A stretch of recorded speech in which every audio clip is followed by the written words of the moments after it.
સુરત શહેર અનેક ક્ષેત્રોમાં ખૂબ જ ઝડપથી પ્રગતિ કરી રહ્યું છે અને એ ક્ષેત્રો પૈકી એક છે રિયલ એસ્ટેટ, કે જેમાં ખૂબ જ ઝડપથી સમગ્ર શહેરમાં કન્સ્ટ્રક્શન અને જમીન લે વેચનો વ્યવસાય પણ ખૂબ જ ઝડપથી પ્રગતિ કરી રહ્યો છે. અને આ જ વ્યવસાયમાં ઘણી વખત ઘણા એવા તત્વો કે જે પોતે અન્ય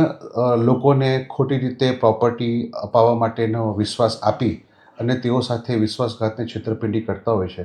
એવા જ એક બનાવમાં ફરિયાદી શ્રી પિયુષભાઈ સાથે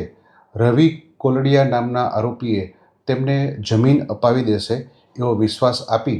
અને આ જે જમીન હતી એ ફોરેનમાં વસવાટ કરતા લોકોની હતી અને તેમની સાથે વિશ્વાસ અપાવી ફરિયાદી પાસેથી 4 કરોડના ચેક લઈ લીધા અને જે મુખ્ય મૂળ માલિક હતા તેમના નામના ખોટા યસ બેંકમાં અંકલેશ્વર ખાતે ખાતા ખોલાવી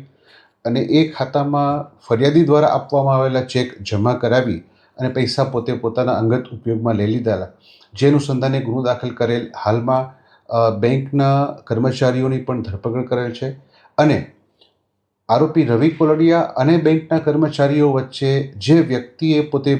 ગુનેગાર તરીકેની ભૂમિકા ભજવેલી છે એવા જ એક આરોપી અસમત ખાનની પણ ધરપકડ કરવામાં આવેલ છે. આ આરોપીનો રોલ એવો હતો કે એણે રવિ કોલડિયા અને બેંકના કર્મચારીઓ સાથે એકબીજાનો પરિચય કરાવી અને પોતે ખોટા બેંક અકાઉન્ટ અન્ય સાહેદના નામના, કે જે લોકો ભારતમાં હયાત નહોતા,